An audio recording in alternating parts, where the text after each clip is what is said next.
we're back with a new episode of Standpoint. I'm Gabe Groisman, and I'm so excited for today. Today's a special day because we don't have one guest, we have two guests with us today. Our special guest is Emily Austin. You've seen her absolutely everywhere. TV personality, activist. You've seen her on Miss Universe as a judge. You've seen her with her own podcast, her own show, a sports show, commenting on basketball, meeting with players. She's really everywhere, and she's taken a strong stance, a pro-Israel stance since October 7th. So you know she already has a good place in my heart. So Emily, welcome to the show. Thanks. I'm so excited, finally. So excited to have you. Thank you for doing this. And to my left, I've got my sister-in-law, who's our producer, Tila. When I told Tila you were coming on, or she told me you were coming on, she said, I'm joining this show. So pretty excited to have you too. Happy to be here. Well, your opinions are too smart to not be heard. So Thank you. Absolutely. And you know I'm surrounded by girls all the time because I'm the father of 5 girls. So I'm very comfortable being surrounded by 2 women today.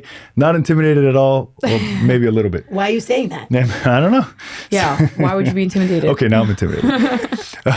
So, you know, I thought the most interesting thing to talk about when I'm reading about you, following you, and I've been following you, you've been absolutely everywhere. It's sort of your story first to start, because you touch so many different things, you wear so many different hats, but you wear them all well, right? You don't just do them a little bit.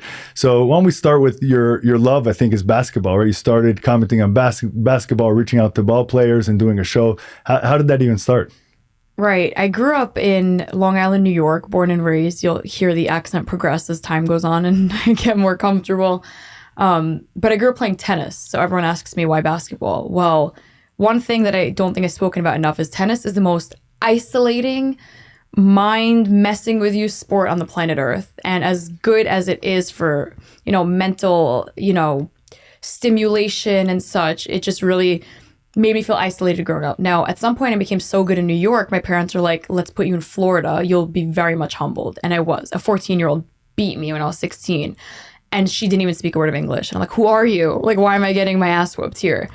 And the year I played tennis in Florida, the Heat won a back-to-back championship. I think it was against the Spurs.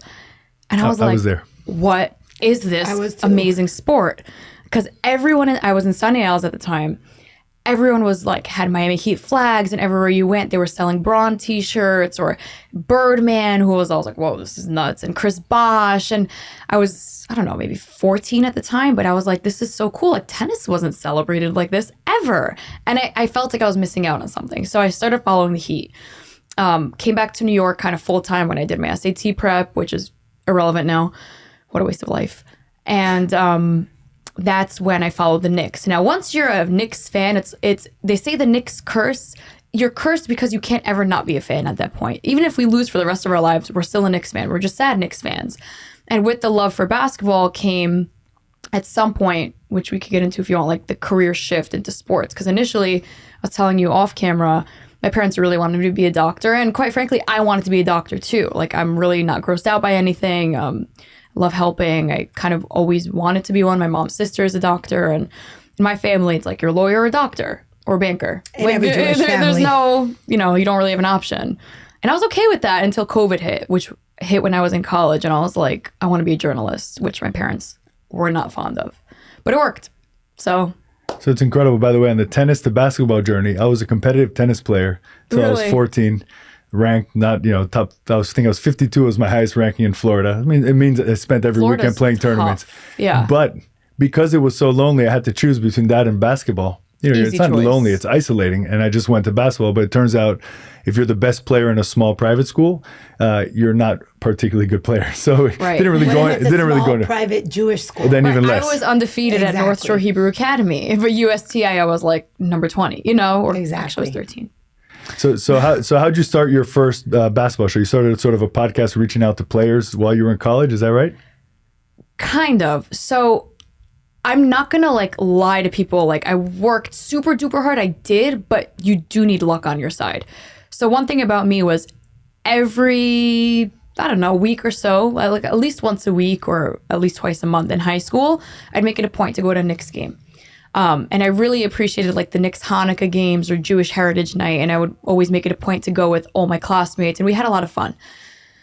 Now, I had a very impulsive decision when I was 17 to run for Miss Teen New York and then try to go become Miss New York and then Miss USA and Miss Universe. And it was a short-lived dream because I didn't even rank top 10 in Miss New York. So that was humiliating.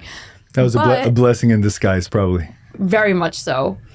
But what happened was at the Knicks game, I got myself really good seats, second to courtside. And Tracy Morgan is sitting courtside next to Chris Rock. Now, I'm with my friends and I waved to Tracy. And very coincidentally, I was booked on Tracy's show, The Last OG, to play a supermodel, like as myself on the show, which is very cool. So I wanted to tell Tracy, I'm coming on your show next week, so he'll recognize me on set. So I'm kind of looking like an idiot, waving to him, and he actually sees me and he's like, yo, come over here. Like, what are you waving across the court? So now I'm sitting courtside with Chris Rock and Tracy Morgan. And they said, so what do you do for a living? And I lied. I was like, I miss New York. And I don't know why I did that because they could easily find out that I'm not, but they didn't really check. And of course, now they know I'm not. But I was like, I'm coming on your show next week. So Tracy's like, yo, I got Miss New York in the house. And now all the Knicks are coming over and the coach shook my hand and everyone was kind of there. And I was like humiliated. But I got 2 players from the Knicks following me at that time. Now I was in high school, just turned 18. Fast forward, pandemic hits in college when I decided not to pursue medicine anymore. I wanted to do sports journalism because really ironic, politics was not my thing. And I was like, I don't like politics. I don't want to get into it. Sports is really fun, non-controversial. And I pursued sports journalism. By the way, that's the right thing at that age. When people are too into politics at 17, 18. I didn't have an opinion. I didn't even meet people outside of a Jewish circle in my life.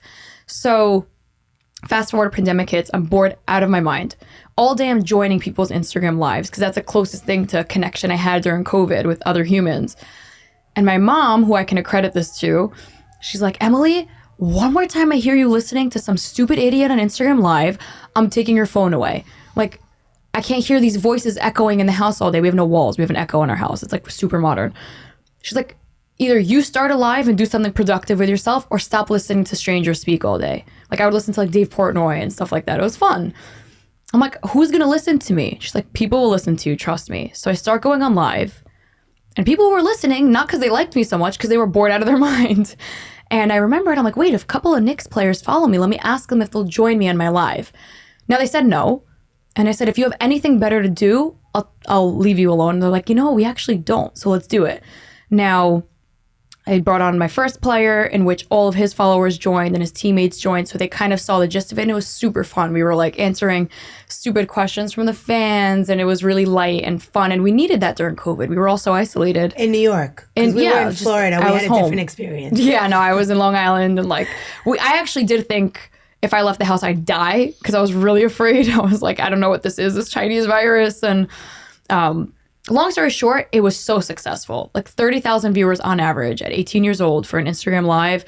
I had Mac McClung, who now is 2-time dunk contest winner, joining my lives. We got like 17,000 comments, I think, on that live. Wow. And by the time COVID ended, I had phone calls from like, I don't know what you call it, talent agencies and bookers for MTV reaching out, like, can you work for us? Can you do this for us? And I was still my second year in college, so I wasn't even close to being finished, but I started to work. And it really started from like a little bit of luck, being in the right place at the right time, being a Knicks fan, and just, I guess, taking advantage of the opportunity of like, everyone's at home, everyone's on their phone. Let me try to maximize the time of me being home, because the second I got back to school, it was not that easy. Yeah, for me, it's not really about luck, because there's always opportunities that present themselves. You have to be open to it, and then you have to be willing to take a risk to go after those opportunities. I always look at it like you're on a train and there's a window that appears. You have to have your eyes open to see it and be ready to jump through it if you want to jump through it. And you did that, right? You had the opportunity. You're like, I'm going to do it. And your mom pushed you a little bit, but then she pushes me a lot.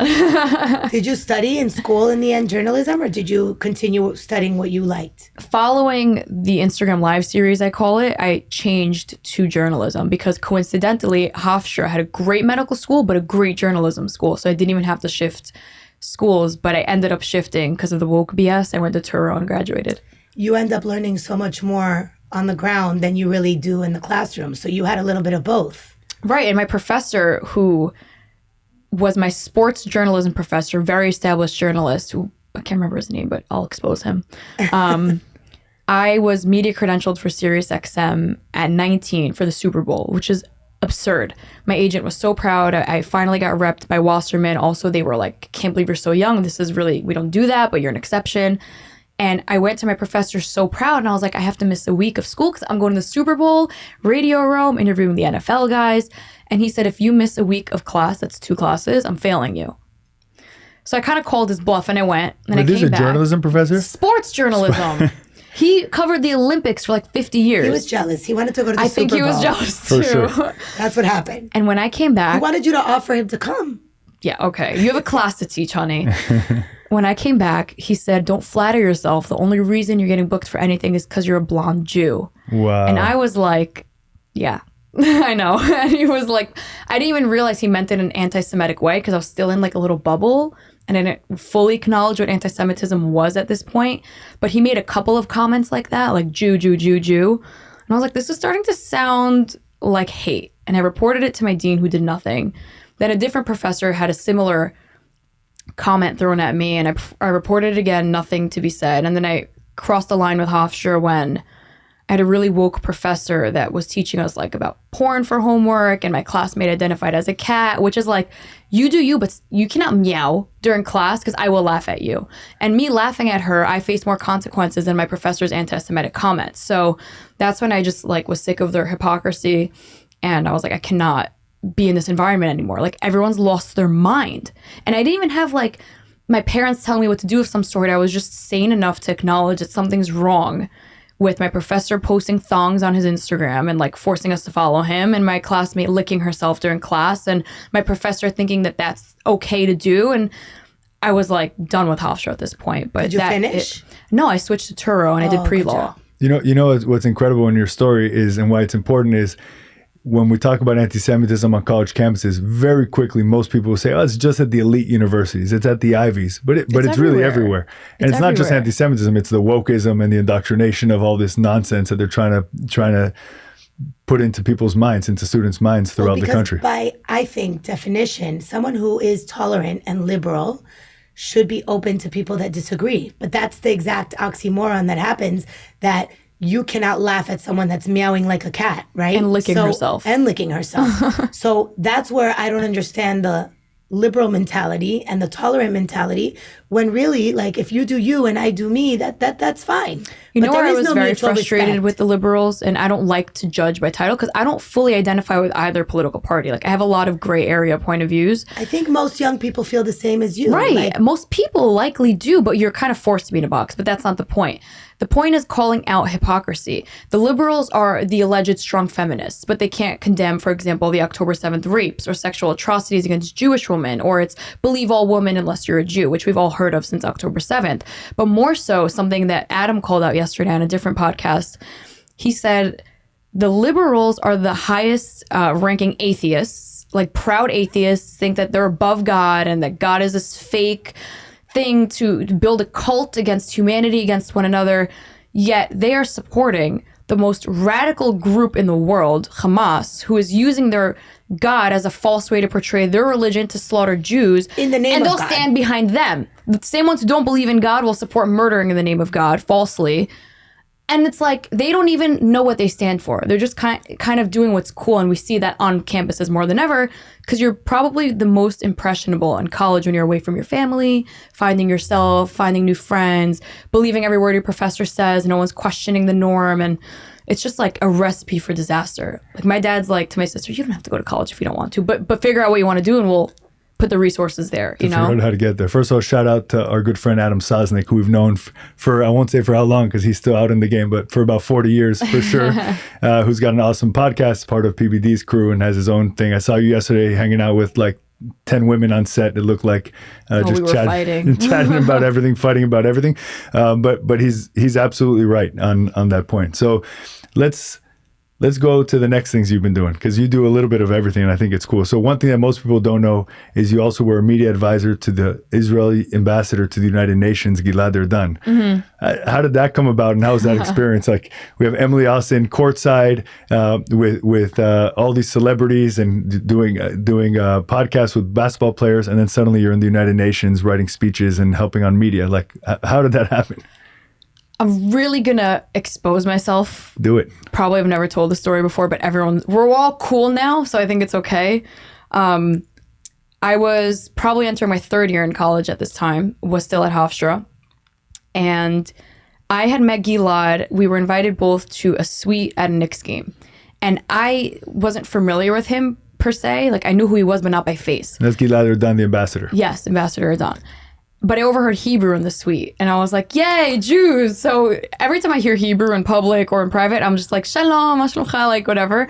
And he was very nice. And we had a conversation. And then, or Shlomit, I spoke to his wife. She's amazing, by the way. She is. So Shlomit and I were talking, and then she tells me about who Gilad is and you know, how he works at the United Nations and all the BS he deals with, which now we're all seeing. And she's like, yeah, you should talk to him. So we end up connecting. He's great. But that's it. Like, I love them. They love me. And we kind of walked away. Now, my classmate at Hofstra, who's brilliant, and he's probably doing great things now. I know he ended up working for Lee Zeldin when he ran for governor. Comes to me and says, Asaf Samir really needs a media consultant. You know, you have a lot of Instagram followers. You're killing it on social media. Can you come advise him? So I said, sure. And Asaf is the Consul General, of Israel's Consul General of New York. Right. And him and Gilad have very opposing political views publicly. They're from two very opposing political parties. So and to me, it wasn't about the politics. It was just kind of advising media how to grow. And anything to me that's pro-Israel, I don't care what side of the spectrum you're on, like, I'll help. So I immediately said yes, even though it was something I really didn't want to do. He made it seem like they really need your help, even though I'm sure they didn't. But anyway, I told him, sure, I'll take the meeting. And I started my process. I got the background check. I did the fingerprinting. I got every clearance from the government you needed. And this was really not nice of me, but a friend of mine said, if you know the ambassador to the UN, why would you work for the Consul General? And I was like, well, the ambassador doesn't have a job opening. And he's like, ask. So I asked the ambassador's office, you know, would you guys need anything media, social media, tweets, Instagram, speeches? Like, that's what I'm doing at Hofstra Communications. And they're like, yeah, we actually do. So I withdrew my application. Probably all you had to do is tell them that you were applying with the Consul General. And they said, no, we'll take it. So I did. And there you go. Exactly. And they were like, great, we'll just steal the application. You already got the clearance and we'll just shift it to the UN. So I had a little more clearance. And oh my God, everyone was mad at each other. It was bad. It was really bad for a short period of time. I ended up apologizing profusely to the Consul General, who I really adore, by the way, and just shifted my application to Gilad's office. So that's how it happened. It was kind of like, I don't want to say a mistake, but an unforeseen opportunity. And I just, like you said, you see an opportunity, sometimes you just take it. And I learned so much there. Like, I really didn't know how much people disliked Israel, even after facing anti-Semitism and all that and seeing it online, till I went to the United Nations. And I don't even know if the ambassador knows this, but one time he brought me to sit next to him in like a big hearing. And we sit in alphabetical order. So we were very close to Iran, Iraq, all the countries that hate us. And I wear my big Magen David and I go to them as a joke. Like, I elbowed one of them. He wasn't an ambassador, but like staff. I'm like, why can't we just be friends, you know? And they smiled at me and then they saw the Star of David and they gave me the nastiest look I've ever seen. And I'm like, okay, they really do hate us here. And it was such an eye opener for me. So I really learned a lot about how the world feels about Israel working for the ambassador. Well, it was a preparation for everything that you're doing now. Yeah, really. Thanks to that and the exposure that you got there and the unfortunate circumstances of people hating you, I think you had a better understanding of what's going on now and what you're doing now. Absolutely. I mean, it desensitized me, which sounds like a bad thing, but it's important, like, especially when I did debates on live television, like, to keep your composure in a way. And one thing I really admired about the ambassador was no matter what idiot he's speaking to at the United Nations, he always kept his composure. Even when he attacks, he does so in a really, like, diligent way. And it's never like a cheap blow or something stupid. Like, he really does everything calculated. And I've heard the dumbest things come out of other people's mouths, and Gilad will keep his composure. And that's something I took away from being in that environment. But even more so, when you're on Instagram doing lives with people that love you and that are your followers, and they're like admiring you and all into you, and then you go somewhere where people don't like you just because you're wearing a Star of David, it shows you really both sides of the spectrum and prepares you for anything. Right. I felt very prepared after leaving. I think you know what the ambassador does and what you're speaking about, which is when you're having a tough conversation with someone who may be in the gutter, the way they're talking, the way they're looking, it's very easy to go down to their level and to be in the gutter with them. But really then when you take a step back are you any better than them, right? Are you really kind of, if you find yourself, they say if you go down in the gutter, you're going to get dirty, right? So it's better sometimes, and I think the ambassador does a good job. And there's times for both sometimes, right. but I think it's important to always try to carry yourself. And you do this a lot, and I try to do this when I'm having debates or I'm doing television, especially on Israel. This happens because there's so much emotion. But in anything politically now, right versus left, Republican, Democrat, to just keep your composure, be solid on the facts, be able to be straight. Don't try to find the middle ground, because famous thing that I heard a long time ago, which is a lot of people say the truth is somewhere in the middle. There's two sides to every story, and the truth is somewhere in the middle. But sometimes you're right, and the truth is on your side, and you have to be able to stand up for it, right? Right. So you should do that. You shouldn't always just try to find the middle ground, but it doesn't mean you have to get nasty and screaming people. And most people stop listening once you start screaming. Diplomacy is a real art, and it's a real career, and all these diplomats are trained to have that kind of tolerance. The thing is that it's so hard to keep composure when you know that you're right and when you know that the other side is lying. So keeping that balance is hard. Yeah, I mean, everyone sees now with the rise of like social media and everything you do is on camera nowadays, the corruption and like dirty game of politics. But to me, being in the sports world, especially when I entered this position, was very much news. And one thing that like drove me insane that I also don't know how any politician, not just the ambassador, but any politician deals with, is like the corruption, the backstabbingness of politics. And I won't name names because this is probably confidential, but one country, for example, would always send us gifts every Jewish holiday, always text the ambassador and was so nice to us, but would always vote against us in the UN. And I'm like, I go to the ambassador, why do you even answer this guy? He's disgusting. Because you keep your enemies closer. That's what he said. So I was like, I cursed him out, and he's like, you can't. So you have the UN, you had the sports, and then you were judging Miss Universe. That was fun. Yeah, tell us about that experience. That was amazing. I was sitting in the ambassador's office on a Wednesday afternoon, just came back from the worst hearing ever at the United Nations, and an unknown caller ID is calling me. So I picked up, and it was a producer I'd previously worked with when I was 18 at MTV. I didn't even know how she remembered me. And she's like, hey, her name's Michelle. I don't know if you remember me. It's been so long, but real quick, do you want to be a judge for Miss Universe? And I'm like, Michelle, is this a joke? Like, what do you mean real quick? Like, what are the details? She goes, I need a yes or no now. So of course I said yes. She goes, okay, I'll call you back with the CEO in an hour. I'm like, no, I have to go to the UN, but I missed the UN, and I stayed back in the office to wait for this phone call. And her and the CEO of Miss Universe called me, and they said, we admire how young you are, yet fearless when it comes to voicing your opinion, but not when it comes to Israel. We'll get into that. We think you're a really good role model to all of Gen Z and below out there. Can you be one of the judges for Miss Universe? And we hope the woman you choose will reflect some of the things you believe in her, which was so flattering, by the way. I was so honored. This is after Trump sold Miss Universe? Yes. Right? It's owned by JKN, who's a transgender woman, which I didn't know at the time. Not that I would have said yes or no based on that, but I just didn't know. In fact, I met her and I still didn't know she was trans. It's hard to know. She speaks very softer than me. Like, she speaks more feminine than I do, and honestly looks like perfect body. I mean, it's all fake. Anyway, not the point. So I said yes. Went to New Orleans, had a fantastic time. I met the best woman from every country, quite literally. Miss China was delayed because they didn't let her leave the country because of COVID, which is so over. And it was really an unbelievable experience. And when I met the CEO again, I said, why me? Like, I was 25 years younger than every woman on this panel. Like, I'm really flattered and honored, but I just really want to know why. And she's like, you're really inspirational to all of us here, and we love you. Like, you're part of the family now. You're going to be involved in this universe. And I was like, yay, this could be my new thing, And that all came to an end after October 7th because they said Israel, I wanted them, because I represent Miss Universe. I brag about it all the time. And I feel like they're an extension of me or thought in the past. And I said, it's unbelievable as a women's organization owned by a trans woman who says she will bring more power to women's voices. You refuse to condemn the sexual atrocities, not pro-Israel or against Israel, but just the rape that happened on October 7th. So I didn't expect them to do it on their own. So I reached out to them. I texted them. I DM'd them. I sent them articles. I sent them information, and I was ignored. So I wrote to her, your silence is deafening. I wrote an essay like this. I have texts. And she wrote, sorry, too political. Like, not something we want to get involved with. And I accepted that. Miss Israel, who wasn't involved in last year's pageant, but the one before, texted me, how do we get Miss Universe to speak up? And I said, they won't. They said it's too political and they don't get involved.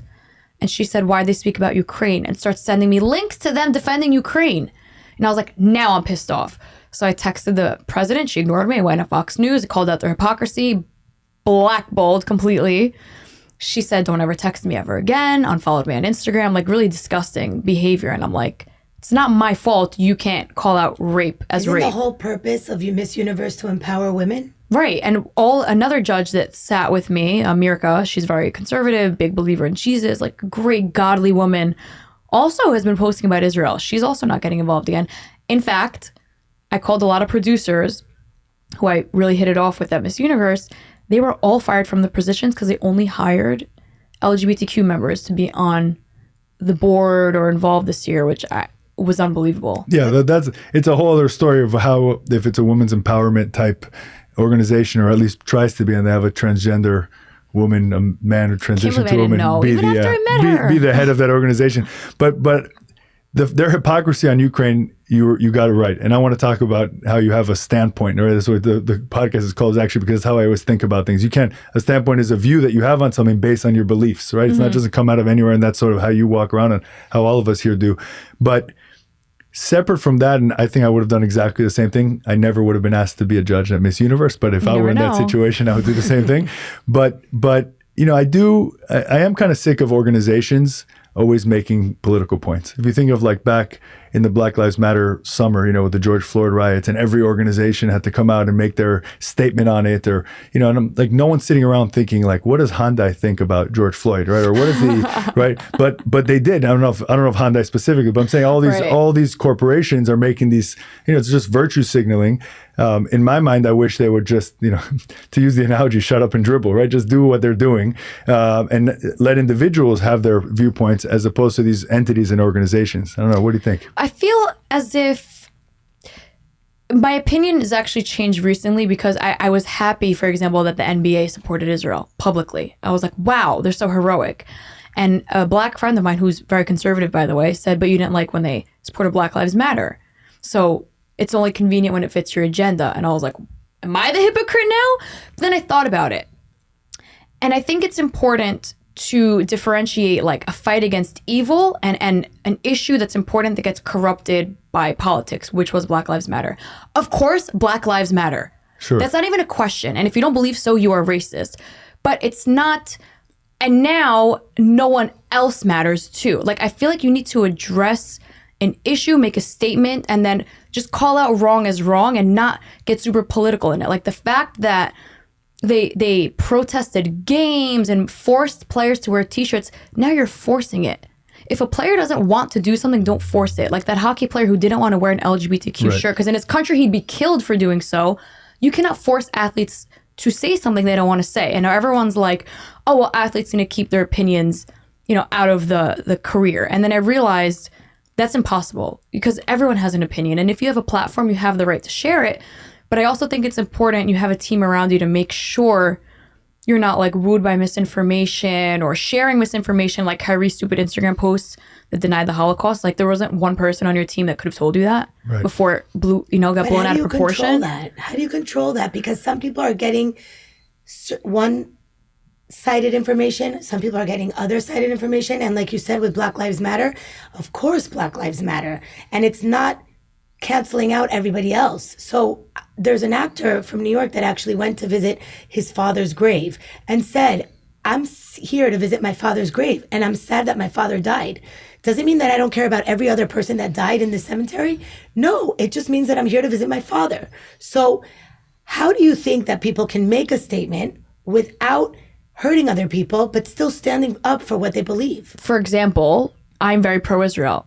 It does not mean I'm not pro-Palestinian lives. I feel horrible about the casualties, but we have to remember why. It's not the IDF's fault so many Palestinians are being killed. It's Hamas's fault. And I'm not being an IDF talking point. I'm stating facts. The fact that they said Rafah is a safe place and they decided to hide Israeli hostages in Rafah and infiltrate Rafah with Hamas, that's not the IDF's fault. They can't expect Israel to sit back and be like, so one is not exclusive of the other when you take a position. That's called being a human. Like your heart has enough space to care for multiple things. You're not that stupid as a human being to not have the capability to love more than one thing and support more than one thing. You have unlimited unlimited capabilities to love. It's very easy to love. In fact, it's harder to hate. 100%. And I think another problem is that everything's so extreme. For example, in the George Floyd situation, the cop was wrong, the cop was right. Everyone, I think, to some extent can agree he was wrong. Sure. Maybe, used too much force. That cop's a disgusting person. Not every single cop. Defund the police. Every person who stood behind that should be so embarrassed and ashamed of themselves for standing behind such a stupid movement. Because one police officer or multiple are bad. Now you're holding everyone accountable. That's racist. That's a problem. Because name me another group of people that will put their life on the line to save a stranger. Police do that. You're getting raped. You call 911, right? Now there's no more people when you call 911. I got a can thrown in my face at Penn Station, Manhattan. There's no cops left to come save me, a 5'5" helpless woman who cannot defend myself. So it's like, because one person screwed up, everyone's suffering the consequence. You're hurting many more people. You said they should be embarrassed. They are, all the defund the police folks, because they're all retracting on it. They're all these big cities. All these big cities now have these bonuses to try to get cops to come back to the force. Which DeSantis started. Sure, but we never defunded the police in right. Florida. So how could you even get behind that? It's like, really, everyone's bold to say it until they're the victim of a hate crime or any crime. Like, it's very easy to say something when you have no skin in the game. It's like, God forbid, it's you one day. Suddenly you'll be like, where's the police? Oh, wait, I defunded them. Yeah, what's incredible. So when I was mayor, we had a small police department, and you get to deal with the chief and the whole, the command staff, and actually be a part of the decision making during issues here in Florida, when there's hurricanes. It's a really high risk for crime. And you see what these guys do. I mean, they leave their families at home.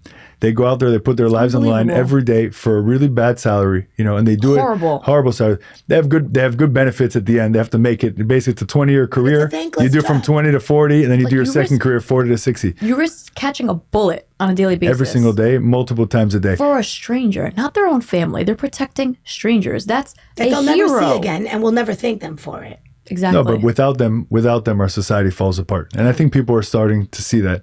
But one thing that's incredible about the story, though, is you had really, it looked like a career ahead of you with Miss Universe. They wanted you there. I loved it. They wanted you there forever. Right. But you saw something that you thought was really important to you, and it's important to me. If these people are talking about Ukraine, they're talking about the war there.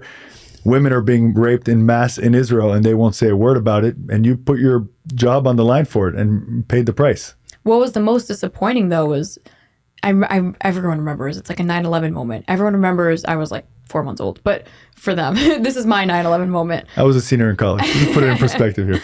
I just really did not believe what was happening. I thought it was exaggerated. And when I found out everything being reported was in fact true and the atrocities were going down in live time, I did not expect any opposition. Like, people were being slaughtered in their homes on one of the happiest holidays of the year at 7 a.m. on a Saturday morning, Shabbat. They took advantage of their vulnerability and slaughtered civilians, not soldiers, in their homes. Why on October 8th were there people protesting when Israel had not even retaliated yet? So don't tell me you're pro-Palestinian. You are pro-Hamas. So to me, without a question, I thought not only Miss Universe, but any normal person in the world would just condemn what happened. In my mind, in a million years, I'd never think that there was another side to it. It's evil versus humanity. How are there two sides? Another side? Yeah, pro-Hamas. Of course, but there isn't really another side to justify but they're what trying. Happened. Right. They're trying. But people are trying to. They try and they do it, and they're doing it every day. They deserved it. Do you read my comments? They're vile. Yeah. That's what you get for being an illegal occupier. But by the way, I rarely answer, but when I do, like, hey, a makeup artist posted, stop occupying Palestine. So I wrote, why is it occupied? Block. Answer me. Why is it occupied? When was it occupied? Why is Jordan established the same time as Israel, 97% Palestinian? Why is that not occupied? Why aren't you calling for the land in Jordan back? And why is a baby put Jewish. in the oven? No, that didn't happen.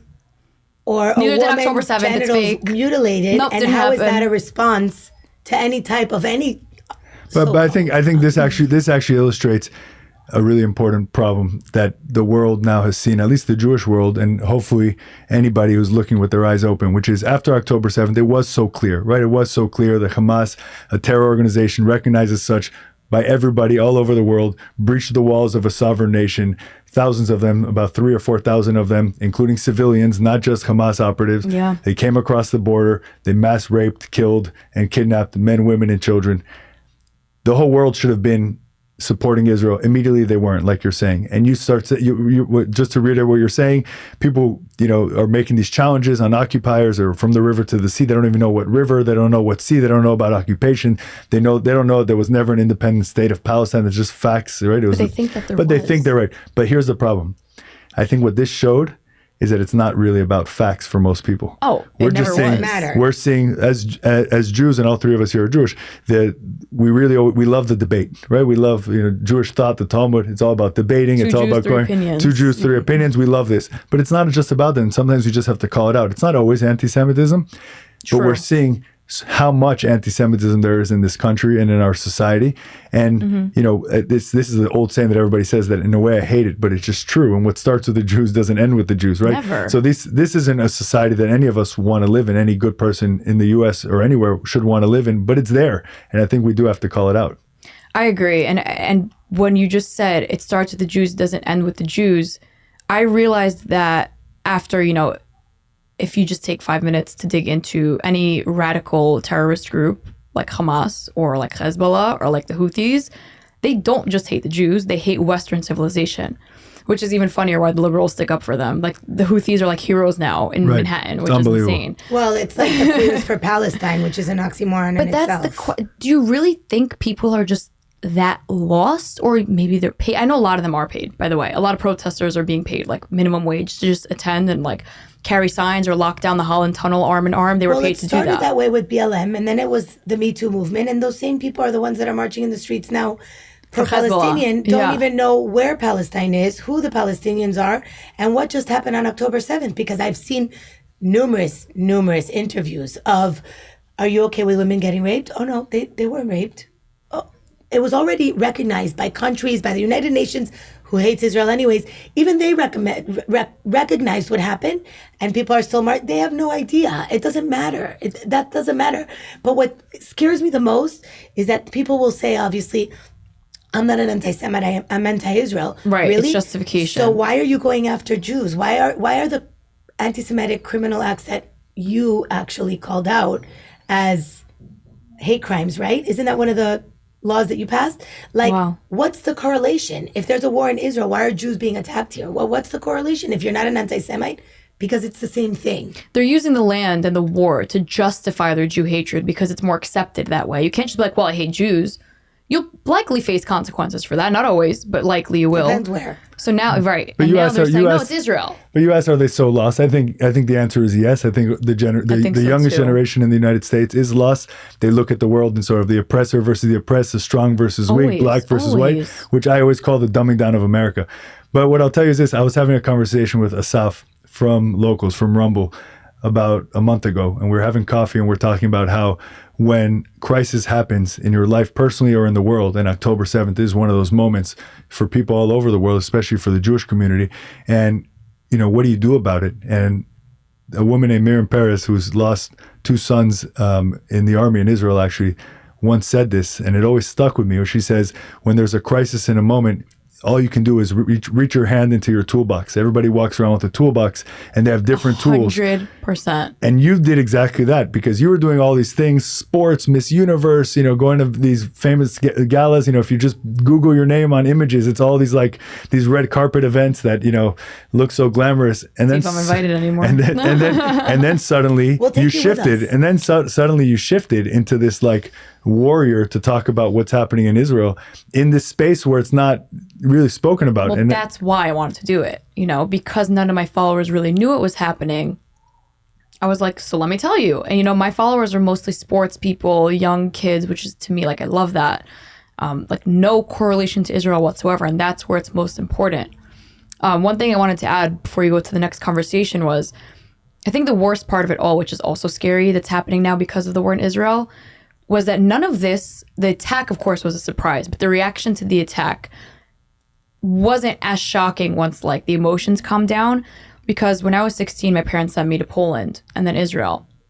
And I really did not expect to be so moved by Poland, because I learned about the Holocaust already. And I didn't think it would, I would be told anything I didn't know. But moral of the story is, by the time I returned from Poland, I was traumatized. Not because of even what I saw. It was the research I did after. So in Poland, I was telling myself, oh, this will never happen again. Because this time, the world will defend us. We have phones. They can't get away with it this time. And when I got back and did research, I was like, wait, so you're telling me the whole world knew? And everyone knew, and they let it happen. And I always say we were sheep to the slaughter, and I got destroyed by the Jewish community for saying that. But I think we thought in a way if we complied, they'd spare us. If we listen, if we're their ally, they'll spare us. And none of us were spared. Nobody was spared. I think the pushback on the sheep's to slaughter line that people use a lot is that, yes, in mass, most people just went with the Nazis. Not everyone. But there were big groups of people, of fighters, of brave fighters. And I'm not saying it in a way condemning them. I would have been the sheep. I would have been like, well, I'll, try to, finesse my way through this somehow. And it wouldn't have worked. I would have been gassed. But today we need to learn from our mistakes. Like, don't think anyone's going to help you but yourself. And I know it sounds very melancholy and pessimistic. No, but it's true. But I got a gun last week because I will not rely on anyone besides a cop. Welcome to Florida. Save my life. Welcome to Florida. Well, New York was very hard, but I got it. Are you ready to move here? I'd like to. If the right opportunity presents itself, I'd come in hard. I think she means a guy. But no. If the right, so work. I'm married to the job. Based on guys, come on, this is a war. Depends. It has to be the right one. But it's interesting. Yesterday, actually, or 2 days ago, I was at the U.S. Holocaust Museum. I took a group of governors, nice, and their staff. And there's a big picture of Eisenhower and him looking over actually piles of dead bodies. And the quote is, "I came here to see it myself, so that way no one could ever doubt that this actually happened. I could testify to it." I'm paraphrasing. Today, it turns out that's not true at all because we don't have still black and white photographs. We have GoPro cameras from the terrorists themselves, uploaded themselves to Telegram and to Instagram and to everything else. Did you watch the 47-minute? And no one believes it. No. I couldn't get through it. At what point did you walk out? In the beginning. That was the hardest part. Yeah. I don't feel like I need to watch it because it's not going to change my opinion. I think it's very important for people that are on the fence or don't really believe it or need to see it, to see it. I mean, I feel like there's no reason for me to watch it. But one thing with the Holocaust comparison that's problematic is that we didn't have an Israel. And that makes all the difference. And that's why we have to fight. And that's why it's so important to speak the truth and to tell the story and to use your platform, which you're doing. Because if there is no Israel, 100%, the world doesn't care. But we've already seen since the Holocaust that Jews do have where to go. And there's many countries that have been anti-Semitic or have had all kinds of criminal acts against Jews in different communities. And those people, whether it was Russia, Ethiopia, France more recently, and even the United States, people have where to go. And that changes everything. And they have an army to fight back, which is not what we had in the Holocaust. I think the last point is the main point on that, which is these attacks happened before 1948 on Jews all over the world, and there was no army to fight back for the Jews, and that's what we're seeing now. So you talked about the negative comments you get online, but tell me about the positive. Have you had, tell me about the positive experience. You put yourself out there, kind of shifted gears. You were building your career. You're still super young, building your career, and you took this big shift. Tell us about how it's been from a positive. She made a whole bunch of new friends and left the rest behind. I did lose a lot of friends, but not in a super nasty way. A lot of people did unfollow me because of my pro-Israel views, which is sad. I feel like people don't know how to agree to disagree anymore, or people aren't receptive to hearing an opinion you don't agree with, which is just sad. Be more intellectual than that. But I got so many nice comments too. I mean, I've connected with more Jews in the last 4 months than I did probably in my lifetime, which has been awesome because I love everyone. And one thing that keeps me motivated was speaking to, I think it was Yeshiva Flatbush in Brooklyn, which is funny because I didn't even go there. I have no relationship to them. But the principal said they're very unmotivated to defend Israel online. They're very misinformed, that we're trying, scared. They're not receptive. It's different coming from a teacher than a peer in a way or someone cool. And when I spoke to them, they were listening like I was their queen. They were all mesmerized by what I had to say, listening to every word. And I don't just speak. I always have a call to action. Maybe your teacher said it's because you were a blonde Jewish girl. Well, maybe, but I'm joking. So I'm joking. Come on. Much more than I know, but that was a your compliment. girls are blonde and beautiful. I know, it's a compliment. That's a compliment. I'm throwing the compliment. Anyway, and my call to action was, don't be afraid. We don't have another choice. It's this way, and the alternative's not pretty. It's called the Holocaust, and I scared them in a way, which I feel necessary to do. But I said, I have your back. Look at me as a resource. Email me if you need. I'll send you my Israel 101 sheet. I'll spare you the 3 hours of research in Israel history, and I do that. And I didn't think really they would go and do it. And I told them, by the way, do not curse people out online. The way you represent yourself is the way you represent all of us. And they listened to that. Now, the next day I go online, and you know who's from Yeshiva Flatbush because they all have the Syrian last names, and you could like identify them easily. And I saw in my comments, people would comment apartheid, genocide, blah, blah, blah, Nazi. And they would come back with factual information from the sheet that I emailed out to them. You had like an army response team. Literally. And I'm like, I'm so proud of these kids. Like, by the way, when they would respond with facts, the Palestinians would come back with, you're ugly. And I'm like, see, you just won. Because now they have nothing left to even say. So Emily, hold on. You got to make sure that they hit up the comment page for this podcast. I'll send it to them. Because we get a lot of love there. And I'm using love with the quotes. Yeah, for sure. And then the principal emailed me a week later saying, I told the kids, like, God help you. If you wear a kippah or a Magen David and you go on the street and you embarrass me, I will never forgive you. You're making a huge sin. Like, even something as silly as I told this to them because I want them to stop vaping. I'm like, if you go out there with a vape and a Magen David and a kippah and tzitzit, or you go out there and you say something like really racist to someone, like you make all of us look bad. Remember that. And the boys especially were like, sure, that's me. And the principal said, 3 boys came to me asking me to email you that they said they're taking it upon themselves to stop smoking in public. It's amazing. I'm like, great. Anything else? And he's like, yeah, one person said he's going to stop cursing. Like, everyone kind of really resonated with what I said, which was really unseen in high school, especially. They're very So how do you unmotivated. do that and recreate that in a not Jewish environment? How do we inspire and show the younger generation who we said maybe we lost all hope for them, but with the woke mentality, with the anti-Israel or even anti-Semitic mentality, how do you inspire somebody like that? I mean, if you're asking me personally, I would love to go to college campuses and not speak to Hillel and Chabad. Right. I want to speak to everyone who wishes me death. And I want to ask you why, and I want you to look me in the eyes and have a factual conversation, which I'm willing to do. The problem is, a lot of them are not willing, and you're so set in your ways, but you're not willing to let me hear your version of the truth, and you're not willing to hear my version. And the only way to do that is through dialogue. Now, some people are, but I'd really love to see more biased people out there having healthy dialogue or even debates. Like, nothing's wrong with it, but it's necessary. There is no way around it. You know, people on social media, you're catering to your audience. Fortunately, mine is not primarily Jewish. Most people's are that are advocating for Israel. So now how do we speak to the non-Jewish crowd? Now, for me, one hack I had was every athlete who came on my podcast, this was like a conversation starter for me. How are you? I'm horrible after October 7th. Mentally, emotionally, I'm a wreck. And I'll answer them that. I'm like, I'm actually pretty miserable. What about you? And they're like, what's wrong with you? Like, they didn't expect to hear that.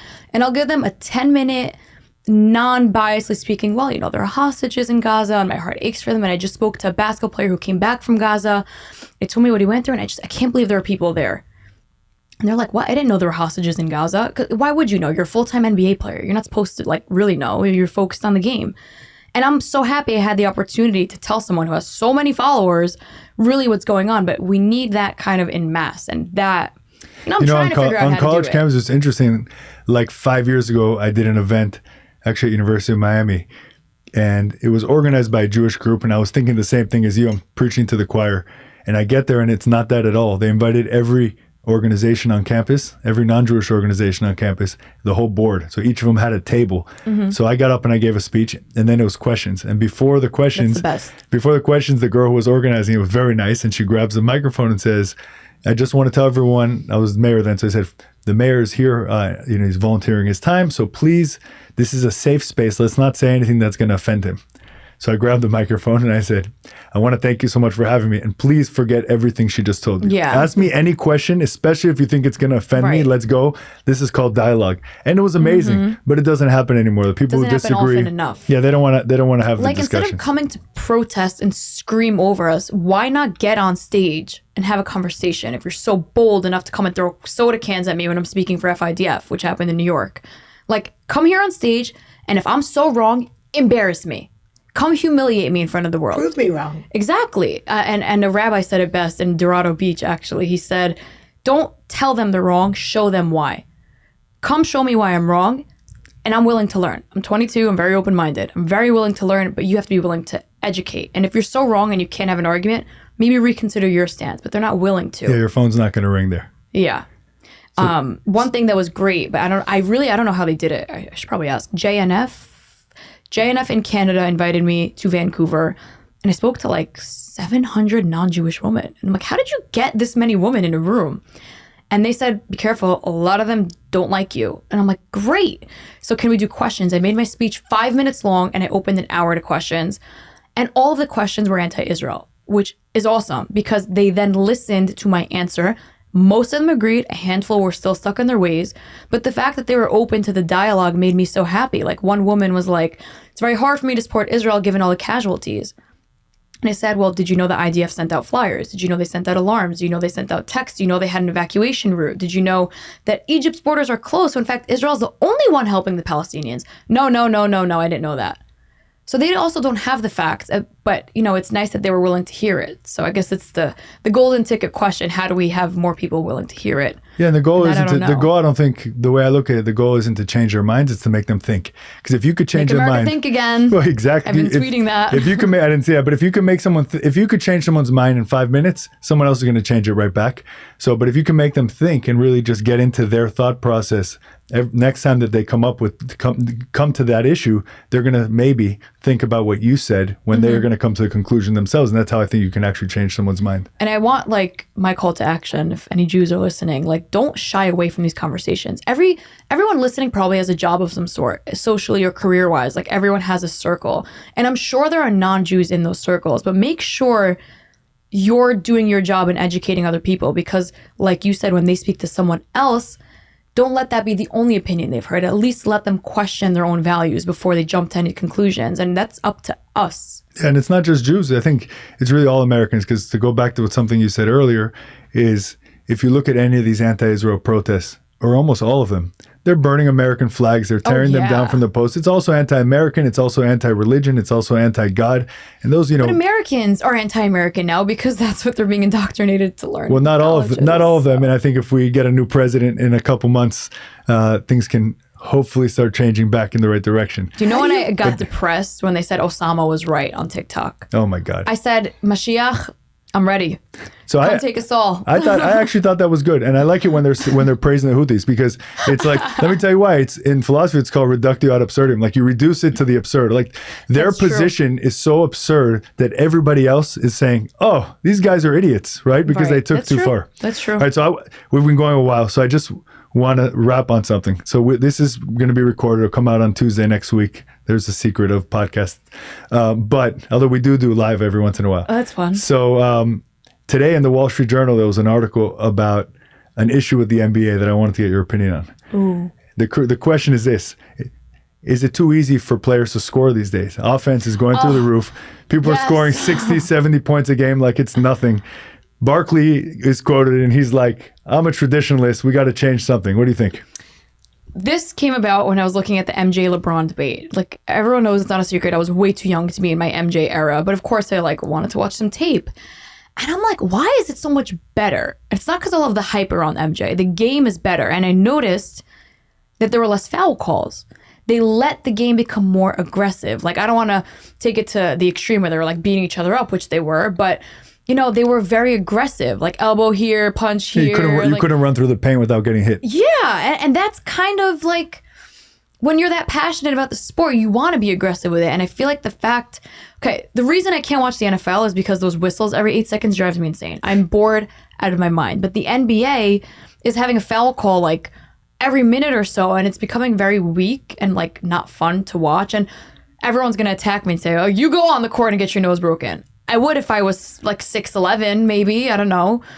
But I think it's not aggressive enough, which is why it's so easy to score. But that's the NBA's jurisdiction. They said this is a foul, and that's a technical foul. And they don't call travels anymore. And then the article also said, but which there's truth to it, but I think it's too exponential, the growth. So I don't know if it really fits, is that the best player of every generation becomes the benchmark for the next generation. Right. So people just get better. You see it with running and marathons. The times that you think people can't break, they break it. The mile, they break. So there's some truth to that. But also this whole new thing where all you do is shoot threes from anywhere, and they've gotten really good at it. But like, where's the basketball, right? No one's taking it to the basket. There's no mid range anymore. Just sort of this. It's fun, and I hate having this discussion only because I feel old when I have it. Because I remember my dad being a Celtics fan saying, the Celtics of the '80s were the best, and I'm like, no, it's Jordan and these guys, and it's a little bit of that. But this comes back to what we were just talking about. Society is more sensitive and weak. We have to Facts be more don't care about your feelings. We're not right. We have to be more careful about everyone. A little shout out to Ben. You're not going back to the cat licking herself. You have to tiptoe around everyone and everything. So we're actually creating a society of people that you see Don Jr. says bring bullying back all the time. Like, that's extreme. Again, a little too much. I get bullying the is a point. repetitive behavior. There's such thing as just making a comment. By the way, that was a joke. Nice. Don't cancel me. I was bullied. Yeah. And I knew Tila in high school. I don't know. Anyways, so you were not a bully, or were you a bully? I was not. I was a nice kid. I was a nice kid for sure. Nice Jewish boy. Nice Jewish boy. Anyways, thank you so much for coming on. Thanks it was really a lot of fun. I promise not to keep you 2.5 hours like Saz did yesterday. I know I had fun, but I almost missed the gala. But she made it and she was great. I missed it, but it was great to have you in town, and you're always welcome here and at our home and with our family. So thanks so much, and thanks for everything you're doing. Thank both of you.